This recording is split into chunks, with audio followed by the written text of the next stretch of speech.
Hello everyone, आज हम worksheet 80 करने वाले हैं directorate of education GNCT of Delhi की एटम एंड मॉलिक्यूल्स। तो आप जानते हैं आप लोगों का साइंस का सिलेबस एक बार वर्कशीट्स में कंप्लीट करा चुके हैं।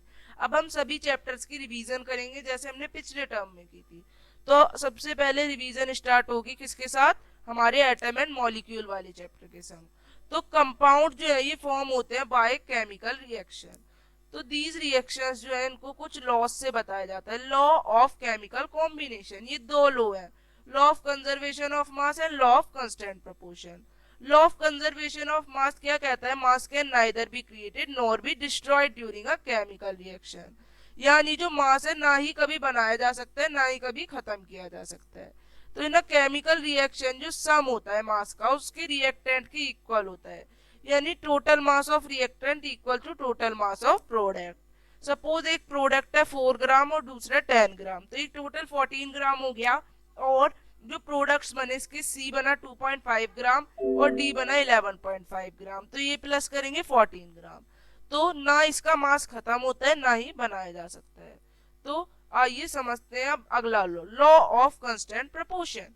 तो ये लॉ भी आप लोग जानते हैं कि जब भी कुछ होता है, the elements which form a compound, जो एक कंपाउंड बनाते हैं वो ऑलवेज रिएक्ट करते हैं एक सेम रेशो में, उनका कुछ रेशो होता है।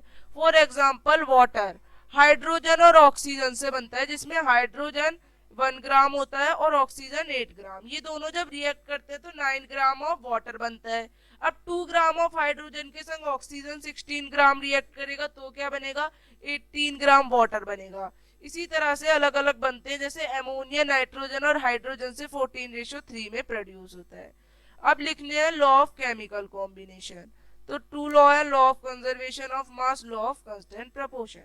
अब second question, can there be variation in chemical composition of two samples of pure water taken from two different places? तो no, there will be not any variation in the chemical composition of two sample of pure water taken from two different places, क्योंकि हमेशा जो composition होता है वो fix होता है। Third, अगर 3 ग्राम ऑफ कार्बन को बर्न किया गया 8 ग्राम ऑफ ऑक्सीजन के साथ, तो 11 ग्राम ऑफ CO2 प्रोड्यूस हुई। देन कार्बन डाइऑक्साइड कितनी प्रोड्यूस होगी? 24 ग्राम कार्बन अगर रिएक्ट करेगा 64 ग्राम ऑक्सीजन से। तो ये आपको बताना है। तो आप देख सकते हैं 3:8 में रिएक्ट करते हैं हमेशा। तो ये हमेशा हम कह सकते हैं according to law of constant proportion, जो कहता है एलिमेंट्स हमेशा रिएक्ट करते हैं डेफिनेट प्रोपोर्शन में।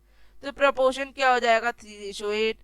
अब according to conservation of mass हम कह सकते हैं mass can neither be created nor be destroyed, जिससे total mass of reactant equal total mass of product. तो 24 plus 64 88 gram of carbon dioxide produce हो गई। तो इस तरह से आप वर्कशीट कर सकते हैं। तो आइए फोर्थ क्वेश्चन, कौन कौन से एलिमेंट से मिलकर बनता है हमारा वाटर? ये बनता है हाइड्रोजन और ऑक्सीजन से। किस रेशो में? 1:8 में। तो इस तरह से आप वर्कशीट करेंगे। अब हम मिलेंगे अगली वर्कशीट्स के संग। तब तक के लिए बाय एवरीवन। चैनल को लाइक, सब्सक्राइब एंड शेयर।